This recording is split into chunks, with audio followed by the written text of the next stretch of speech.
Welcome to Light Over Heat with Professor David Yamani. This week I want to give a recap of my Sociology of Guns class field trip to the range.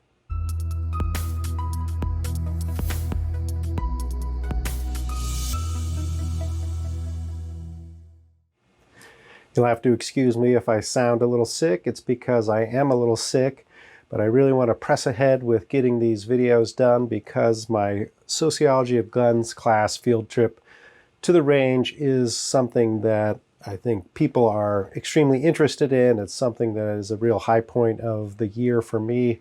So this week I want to talk about the range visit itself, and then next week I'll post a video that starts to get into the students' reflections on that trip.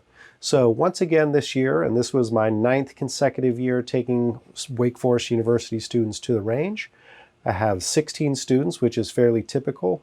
Since 2020, so for the past 4 years, I've been taking them not all 16 at a time, but in 4 student pods, and this has worked out quite well.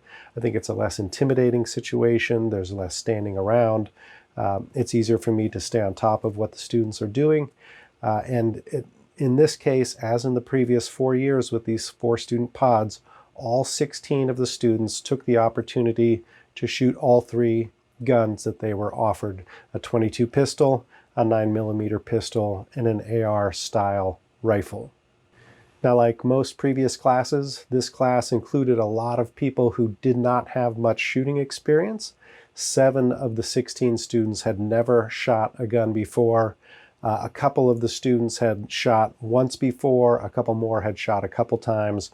So really only 4 out of the 16 students in the class had shot more than once or twice, and even they were not real gun nuts. So unlike previous years, I don't have anybody who is a regular shooter, but there are some students who have shot more than just once or twice. But again, the majority of students who come into this class have little to no shooting experience, which makes this field trip to the range all the more important in establishing this experiential baseline with firearms.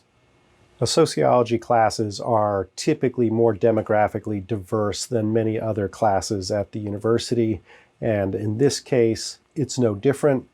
Because the course focuses on guns doesn't trump the fact that it's a sociology course, and so we get a lot of students in the course who are women, more women than men. Also, for the first time, more racial minorities than white students. So about 55 to 60% of the students in the class are racial minorities, and half of those students who had more experience shooting were also racial minorities. So this highlights sort of the historic reality of racial minority gun ownership. It also highlights the possible increasing demographic diversity of gun owners today. I'll be interested to see how the students respond to those sections of the course that focus on gender and gun ownership, sexuality and gun ownership, race and gun ownership. Now, in terms of ideological diversity, I don't have anybody in the class who seems to be super pro-gun. Every year I typically have someone who's got a lot of experience with firearms and who's very strongly pro-Second Amendment. Some people wonder whether there's a selection into the class of people who maybe are less critical of guns. I think that's not actually the case. I think the students who take the class are somewhat more open-minded about the issue. They know that the way I teach the course isn't just to focus on what's wrong with guns. They know that they have to go to the range as part of the course. So that probably does select out some super anti-gun people who can't even consider being around firearms. But I do bring into this class a lot of students who have no experience with firearms and therefore lots of negative associations with firearms.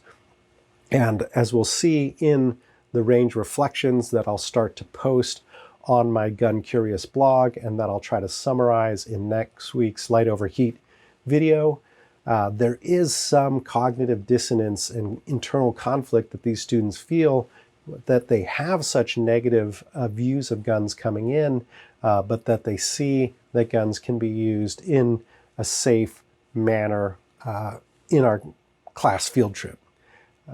I'll leave you today with just a couple of snippets of video of the students shooting.